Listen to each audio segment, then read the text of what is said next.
நம்ம உள்வரின் எதனால தனிமையிலே இருக்காப்புல அப்படின்னு சொல்லிட்டு என்னைக்காவது நீங்கள் யோசிச்சிருக்கலாம். நம்ம உள்வரினை பொறுத்த வரைக்கும் ரொம்ப ஒரு ஆங்கிரியான ஒரு ஆள். அதுக்கப்புறம் ரொம்ப ஸ்ட்ராங்கான ஒரு ஆளு கூட. ஆனா, எப்படி சொல்ல யாருக்குமே பயப்படாத ஒரு ஆளாவும் காமிச்சிருப்பாங்க. பார்க்கறத நம்ம வெளியில பார்க்குறது கரடு முரடா இருந்தா கூட, மனதளவு ரொம்ப பாதிக்கப்பட்ட ஒரு ஆளு. நம்ம உள்ளூரின பொறுத்தவரைக்கும், அவர் வந்து ஒரு சாதாரண மனிதனே கிடையாது. கிட்டத்தட்ட 100 வருஷமா வாழக்கூடிய ஒரு ஆளா இருக்காப்புல. நம்ம எக்ஸ்மென் படத்துல நம்ம உள்ளூரின வந்து தனிமையிலேயே வாழக்கூடிய ஒரு ஆளாவும் காமிச்சிருப்பாங்க. எதனாலன்னா, அவரோட காதலி, அவரோட ஃப்ரெண்ட்ஸ் எல்லாருமே ரொம்ப வயசாகி, அவர் கண் முன்னாடியே எல்லாருமே இறந்துருவாங்க. அதனால தான் அவர் வந்து கிட்டத்தட்ட நம்ம ஃப்ரெண்ட்ஸே யாருமே நம்ம வந்து கூடவே வச்சுக்க கூடாது அப்படின்னு சொல்லிட்டு நம்ம நினைக்கிற நம்ம உள்ளூரின் கேரக்டர்.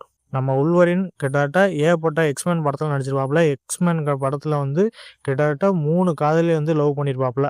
3 காதலி ஒரு கட்டத்துல வந்து ரொம்ப லாஸ் பண்ணியிருப்பாப்புல. அதனால வந்து ரொம்ப ஒரு எமோஷனலான விஷயம்லாம் அவருக்கு வந்து மைண்ட் செட்ல இருக்கிறதுனால, பல சூப்பர் ஹீரோ வந்து நமக்கு பவர் வேணும்னு ரொம்ப ஆசைப்படுவாங்க. ஆனா நம்ம உள்வரின் கேரக்டர் அப்படி கிடையாது. இந்த பவர்னால அவருக்கு வந்து பல வாழ்க்கையே அவருக்கு வந்து மாறியிருக்கு. எப்படின்னா, எல்லாருமே அந்த பவர் வேணும்னு நினைப்பாங்க. ஆனா நம்ம உள்வரின் கேரக்டர் மட்டும் நமக்கு பவரே தேவை கிடையாது. நம்மள எப்படியாச்சும் நம்ம வந்து சீக்கிரத்துல சாகணும் அப்படின்னு நினைக்கக்கூடிய ஒரு கேரக்டராவும் காமிச்சிருப்பாங்க.